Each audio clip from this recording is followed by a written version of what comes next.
Is most of the time the child is engaged in the process or the campaign to denigrate the other parent. So the child is convinced somehow that he or she was abused, even though it's not true. So the child is having to perpetuate the accusation that's not true, which can't be good for the child. So you have to brainwash the child into actually believing it for them to perpetuate it.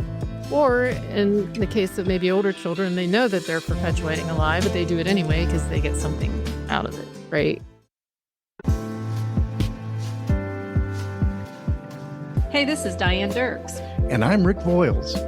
We've been working with co-parents in conflict for more than 2 decades. We've taught classes, written books, counseled parents, empathized, and agonized a few times to help people make sense of their complicated families. We were talking one day, and it occurred to us that helping the most difficult cases comes down to one simple concept. Is one parent willing to let go of the tug-of-war rope, or is it worth it to hold on and fight? So we invite you to take this journey with us each episode as we tackle the questions, should you hold on or let it go? Welcome to Co-Parent Dilemmas, where we give you practical solutions to those impossible co-parents. Hello, Rick. Hi, Diane. How are you doing? I am good. We had a good weekend, celebrated Janet's birthday. Oh. Yeah. I didn't know. Tell her I said happy birthday. I will tell her that. Yes. All right, good. Yeah, things are good here too. It's rainy today. Yuck. But we kind of need it, so I'm okay with it. Yeah. So this Wednesday, we are allowing free Patreon subscribers to attend our Hump Day Help group. And so, Rick, if you don't mind, explain to our listeners what the Hump Day Help group is that happens every Wednesday. It's a service where a group of parents who are in the midst of very high conflict and very difficult co-parenting situations get together and support each other. Mm-hmm. And it's really phenomenal to watch how they lift each other up. They share stories. Yes, I know what you're going through. Yes, that happened to me. And the result of that, of feeling like I'm not alone out there, people understand what I'm going through when nobody else in my family or around me does or could possibly understand, because they have no relatable experience. But to get into a group with people who have relatable experience can be comforting and validating and very supportive. Yep, it's awesome. And one of us is typically there, and we are open to answering questions as well, or leading the group in discussions. So I find that it's not only helpful to them, but it's also helpful to us. It helps us keep our thumb on the pulse of what's happening in the co-parent world. So if you're interested, to become a VIP is only $10 a month. So I don't think you're going to get any kind of experience like this for that little amount.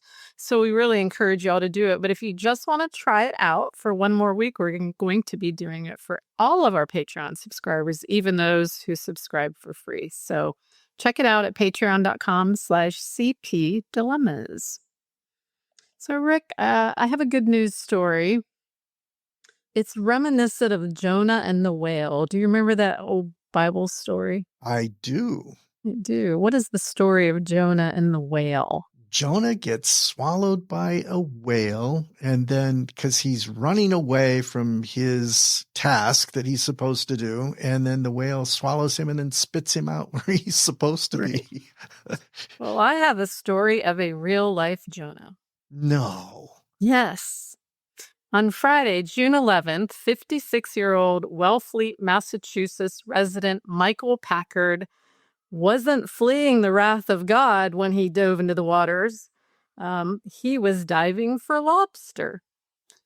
But in a straight out of Jaws scenario, like Jonah before him, in one fell swoop, Packard found himself seemingly in the belly of the beast, a humpback whale's mouth.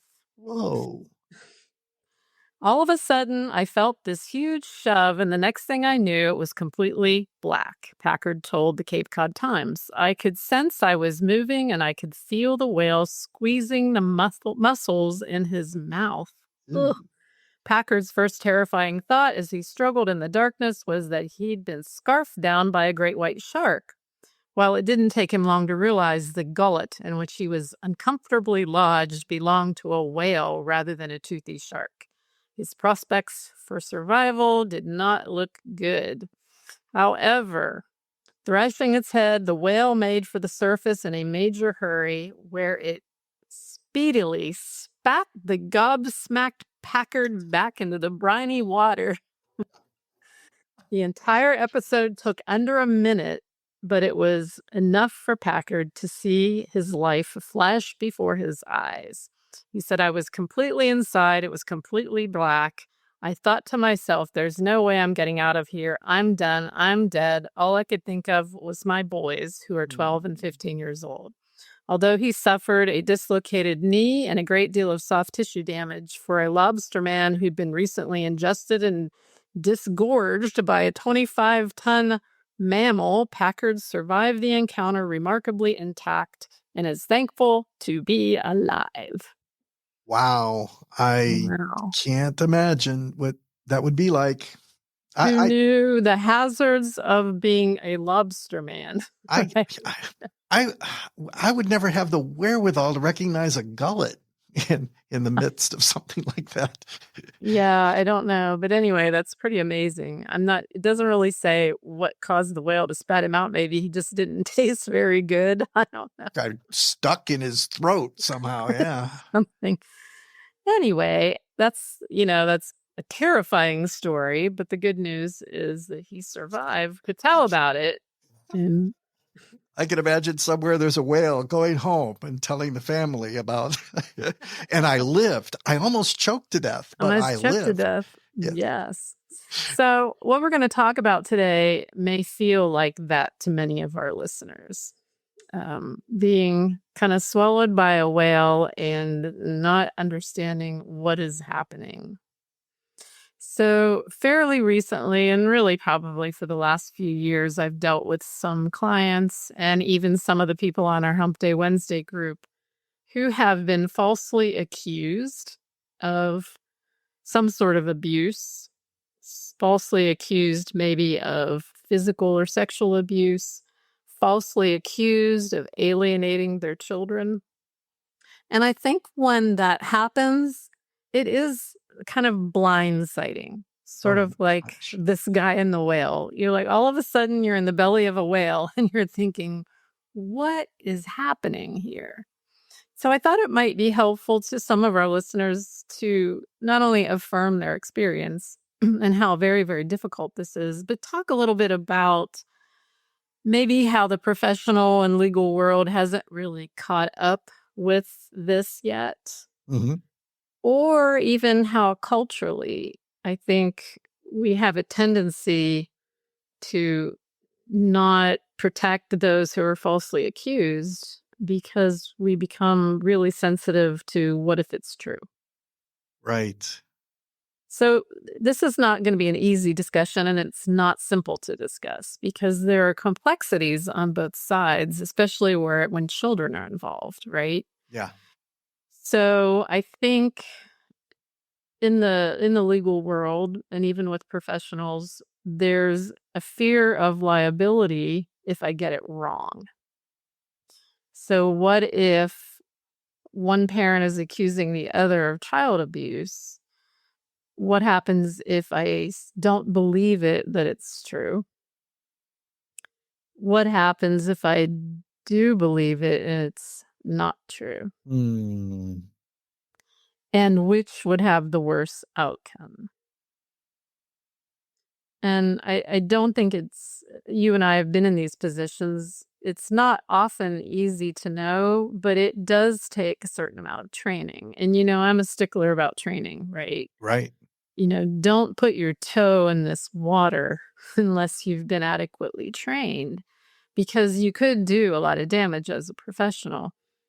But I feel even more strongly about maybe judges that aren't really trained. And oftentimes they then rely on those who are trained, which they should. But oftentimes they're relying on professionals who are not trained either. Right. And then poor decisions get made and parents get hurt, children get hurt, more than anything. So I want to say this, I guess, to start off, and then I'll let you kind of respond. If a child is truly being abused, then the best thing can happen is that the child is believed and some remedy is put into place. Would you agree? Yes.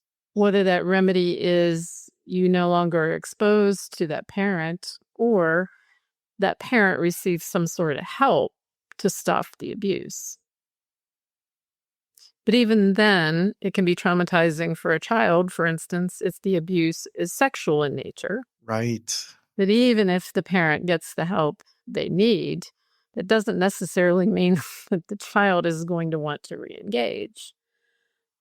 Or that the child should reengage, right? It depends on the severity, I think, and the nature of and how long it happened. And there's just all kinds of variables that play into whether or not it would be good for a child to reengage with a sexual predator as a parent in any way, shape, or form. But I think with physical abuse, again, depending on the severity, that parents can get help and learn how to use other tools than corporal punishment, for instance, and that a child and parent can be reunited after the fact. I almost think, and this is the reason why I wanted to talk about it today, that it's more egregious when a parent is being falsely accused and the accusations are believed, because it not only hurts the parent, but also hurts the child. Right. Because most of the time the child is engaged in the process or the campaign to denigrate the other parent. So the child is convinced somehow that he or she was abused, even though it's not true. So the child is having to perpetuate the accusation that's not true, which can't be good for the child. So you have to brainwash the child into actually believing it for them to perpetuate it. Or in the case of maybe older children, they know that they're perpetuating a lie, but they do it anyway because they get something out of it, right? Yeah. And then, it's unimaginable to a parent to be falsely accused and then have the system support that. So, what are your thoughts on all of that? We'll be back after a quick break. What's up, everyone? Steve here with the Balance of Gray podcast. It's a brand new podcast. That's good news. Funny news stories, serious topics, and spiritual growth. Phenomenon is what it is. I can promise this won't be quite like anything you've heard before in a Christian podcast. The Balance of Gray brings raw discussions that get to the root of some of the hardest questions. In every few episodes, we feature inspiring testimonies from those who have walked the walk. There's already a good lineup of episodes for you to dive into, so go check them out and tune in on Wednesdays for a great time and a bold twist on igniting your faith. You can find the Balance of Gray podcast on nearly every listening platform out there. Start listening now. Pretty good, huh? Yeah, it's terribly complicated. Like you said at the beginning, if it's actually happening and I don't do anything, then that's the wrong move. But if it's not happening and I do something, like take the child away from a parent who's been accused, but it's a false allegation. I think the biggest problem is how long they take trying to make a decision about whether the allegations are true or not. Mm-hmm. I mean, either way, if I've made the mistake taking the child away because it's false accusations and it's taken 2 years Mm-hmm. to figure it out, then I've done damage. If I've decided it's not true and left the child with an abuser and it's taking me 2 years to figure it out, then I've damaged the child. This 2 years is the consistency that needs to change.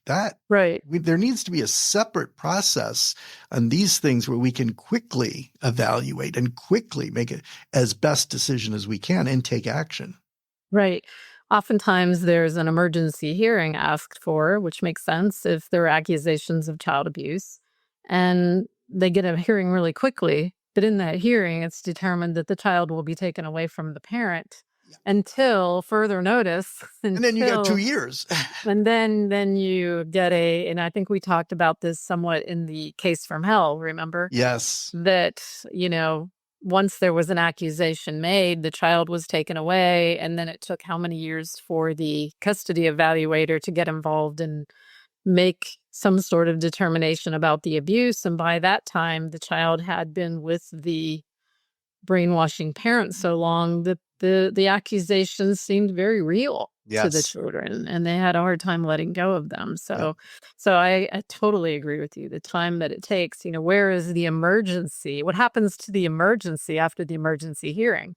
Right. Exactly. Yeah. Hey listeners, the response to the daily devotional for frustrated co-parents has been a pleasant surprise. The feedback I'm getting is that it helps to put co-parent issues in a biblical context and provides an additional and more peaceful challenge to do right by the children. If you've not yet subscribed, you can do so by following the link in the show notes. An option for a 7-day free trial is available, so you can test it out and see if this new start to your day gives you a little more peace about being a non-impossible. Right. So I think it's important to talk about as well, what are some indicators that there are false accusations. So there's some gender issues here. Men are more likely to be accused or rightly accused or falsely accused of sexual or physical abuse of children. Women are more likely to be falsely accused or rightly accused of parental alienation, which can be a form of child abuse as well. True. So with both sides knowing that, we tend to see false accusations of women and parental alienation, and false accusations of men and physical or sexual child abuse. There's also a link between domestic violence and parental alienation. So, and let me explain that a little bit. For instance, if there has been accusations of domestic violence, whether true or false, from a woman who's saying a man abused me in the marriage, that woman is more likely to alienate that man from the children. Okay. Simply Yeah. because of the domestic violence component. So there is a link between that whether the mother has simply accused the dad and it's false of hurting her in the marriage, or it really did happen in the marriage, she will use that as a jumping point in a divorce case to claim that the kids should not see the father because of his prior acts of abuse towards her. Yeah. So there's a link there. I think a few of the things that lead us toward a false accusation, or to uncover, I should say, a false accusation, is lack of evidence. So let's talk about a false accusation of parental alienation, for instance. A mother, for instance, saying bad things about a father, he may say, well, that's parental alienation, right? Right. That can be a component of parental alienation, but that one component doesn't necessarily equal parental alienation. No. So we know that there are several, I think, 14 kind of identified behaviors that identify or describe what parental alienation is all about. And I'll put a link to an article like that in the show notes. So not having enough of those present would indicate maybe this is a false accusation. Because people read things on the internet, and, if your ex-spouse does this or your co-parent does that, then they're alienating you from the child. Right. Another component of false accusations of parental alienation is when a parent actually is alienating him or herself from the children on their own. Yes. Right? Like, my kids don't want to see me, so I'm going to automatically blame the other parent, but maybe they don't want to see me because the last time they were at my house, I was drunk all weekend. Right. Yeah. And maybe I got a little belligerent, and maybe that scares them, and maybe they have a good reason for not wanting to come to my house. Nobody wants to be at your house, right? Right. So when we do things that alienate ourselves from our child, but aren't willing to acknowledge that, Mhm. it's kind of an easy play to say, well, it's the other parent who's alienating. So that would be a lack of true evidence that it's actually happening, right? Um, Timing is also a factor to look at in determining whether something is true or false. When did the accusations begin? Oh, they began the very week after a court filing. Uh-huh. Or they began a month after he got remarried. Yep. Or they began pretty quickly after mom got a new boyfriend. Or So pregnant. if we look at events and we can tie some of the accusations or the court filings to that, then it should raise a red flag, Yeah. right? Maybe this is in reaction to this life event and not necessarily a form of abuse actually happening. We see that a lot, even with kids. You know, when you talk to a kid who's been alienated and we start to understand or feel like it's a false accusation, oftentimes the child will bring up something that happened 5 years ago when the parents were still married Mhm. instead of something that's happening in present day, which usually is an indicator that they're being coached about that. Oh, your dad's a horrible person. Remember that time when, Yeah. he threw that cup at my head or whatever. They'll come up with something and then the child will use that story over and over and over as the reason why my parent is a bad, bad man, or the reason why I can't see him because I'm afraid of him. I've had kids tell me that they were afraid of a parent because of something that happened when they were very young and likely it wasn't impactful enough for them to even I remember, remember. Yeah. which tells you that, again, they've been told about it, they've been coached about it. So I think those things are important too, is what is the timing of all of the accusations? And then obviously inconsistency. When, a child, on one hand, you witness them being very loving to a parent, but then when they go back to their other parent, they're saying bad things about that other parent, obviously to please the one who's maybe in alienation mode. And so we look for those inconsistencies as well. Is on one hand, they're saying this, on the other hand, they're doing that. Do those things match up? So I think court professionals often miss signs of false allegations and maybe even fear retaliation if they don't side with the loudest litigant. The Retaliation one, from who? well, I don't know, Mm. from the system. I don't know. Um, why would a court believe a false allegation over wanting to know if it's true? Oh, I see what you're saying. They're going to take the safe route for themselves necessarily.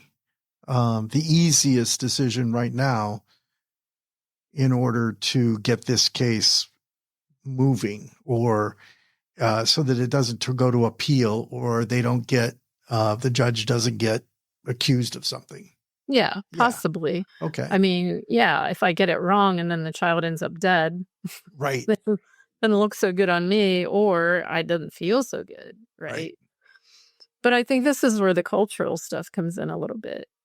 If we harken back to the Me Too movement, which, I had a story to tell. So many women had a story to tell that you finally felt like, okay, I'm allowed to talk about this now. And we all did, and it was a good thing. But what happens on the heels of a good thing like that typically? Oh, somebody corrupts it. Somebody Yeah, leverages it to their evil benefit. Yeah. right. It becomes easily weaponized. And I really think that things like parental alienation, especially, has become weaponized to that Oh, degree. definitely. Or even child abuse, Yep. that, you know, if you work with child protective services at all, you will learn pretty quickly that as soon as they learn there's a child custody hearing going on, they kind of roll their eyes and go, well, call me when that's over. they pretty much don't believe Right. it, which is kind of sad because what if it's really happening? Yeah. The reason they don't believe it is because they have had so many experiences where that kind of thing has been weaponized in a child custody case. Yes. And they really have a hard time taking it seriously, which is really sad if it is happening. But I think it's equally sad for the courts to err on the side of caution with parental alienation if they do, or even accusations from a parental alienator, accusations of abuse, that they side with that alienator and, like you said, take the kids away from a parent who's not done anything wrong because they're so afraid of making the wrong decision. Yeah. Yeah. So I think it's a tough balance for those of us who've been jaded by this, as opposed to those who don't understand it and would err on the side of caution. Do we have any statistics that identify if this happens less or more in a real family court system? I know here in Georgia, we don't have a real family court system. That's a good question. I don't know that. But the difference between a superior court system and a family court Right. system Yeah. is supposedly in the family court system, judges are only dealing with family law cases. Yeah. Which one would presume that means they're better trained in Yes. family law dynamics. Yes. Right? Which presumably means there would be more professionals who worked consistently with the family court who were better trained. But Mhm. I don't know if that's true. That's a good question, whether or Yeah. not this is dealt with differently. I do know there's some good research out there about learning to build good timelines. Mm. And that the timeline is one of the ways to ward against false accusations. And so again, I'll put something in the show notes about that for professionals. But it would be a good idea to do some research if you're a professional about how to build a good timeline that can be shown in the court. So if you're an attorney and you have someone who says, I'm being alienated, there are some very specific things to look for. There also is a way to build a timeline to kind of check that out and see whether this would fly in the courtroom. But if you have a really good timeline to show what has happened over a number of years that leads to a conclusion of parental alienation, then, that's awesome. Yeah. But if the timeline doesn't prove it, then it's, by the same token, it's pretty awesome to show if you're on the other side, the Right. side of being accused, to say this doesn't look anything like parental alienation. This No. looks like a parent alienating him or herself from the children. And so all of that is good to know, good to deal with. The other thing that seems to be adding to the complication is attorneys. I mean, their job is to be a zealot advocate for their client. And if we're not careful, that can include a number of different tools in a toolbox that I can make an accusation or support an accusation to create an impression, whether it's true or not, that's unfavorable to the other side so that my client can win. And I'm wondering if there's anything we can do in a family court system that lessens that. In other words, I can help my client win, but at the expense of the children. I wonder if anybody ever addresses that. Yeah, and I don't know that I would put that on the attorney's shoulders, because their job is to zealously advocate for their clients, and they're Right. going to do exactly what you said. Right. Because they're expected to.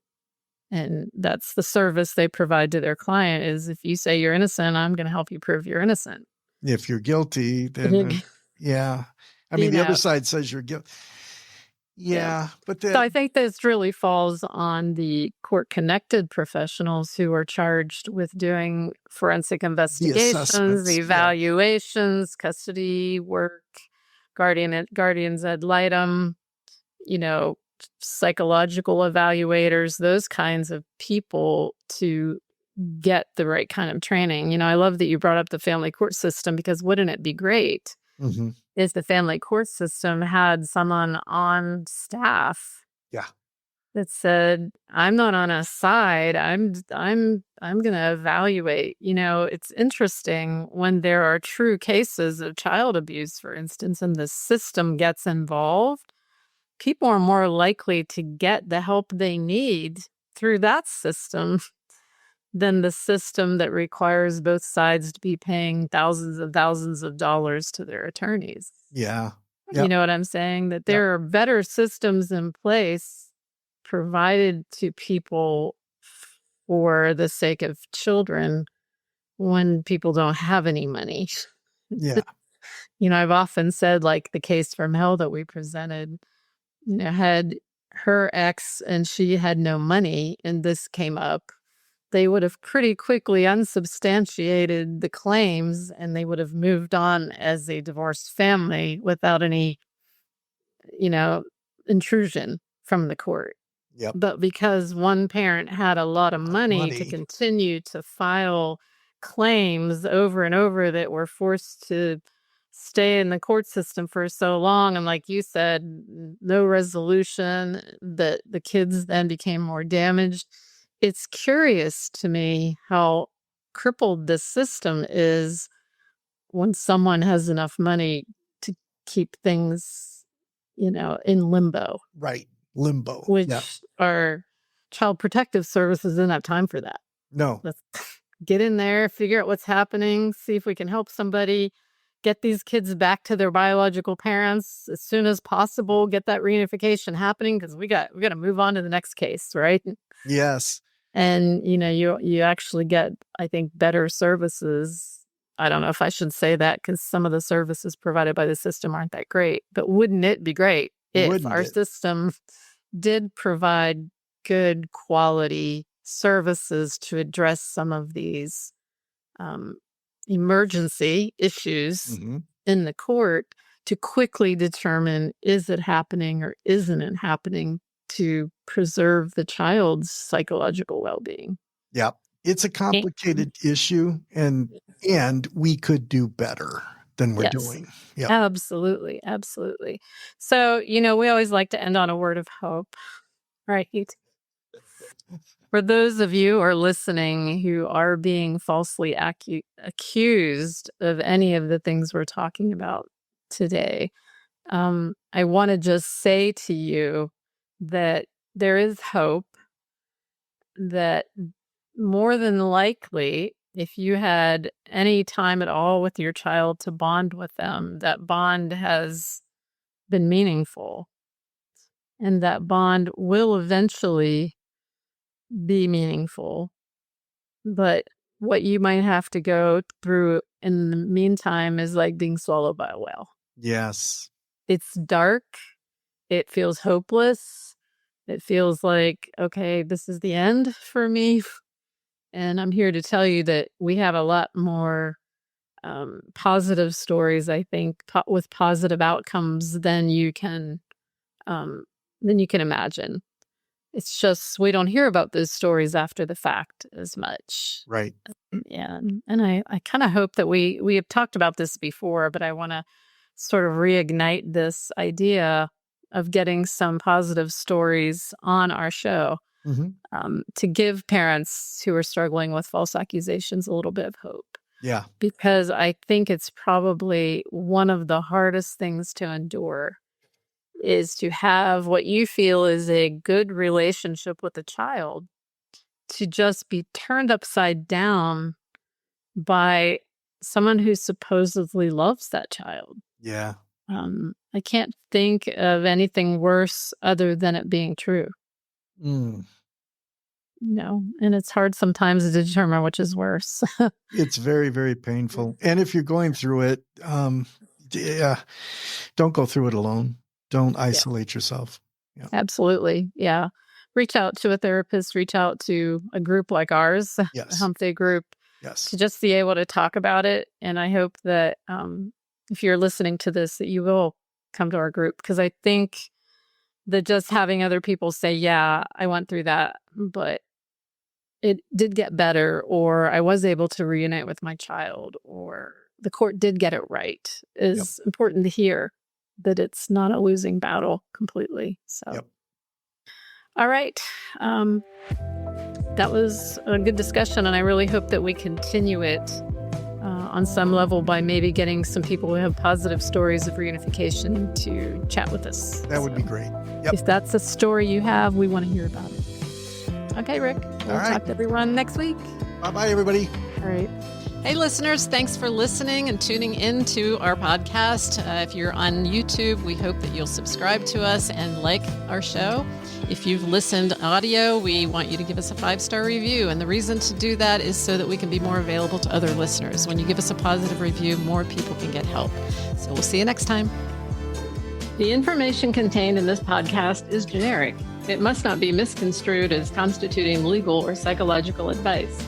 Decisions relevant to any specific individual, family system, or case require the direct evaluation of skilled, child-centered professionals.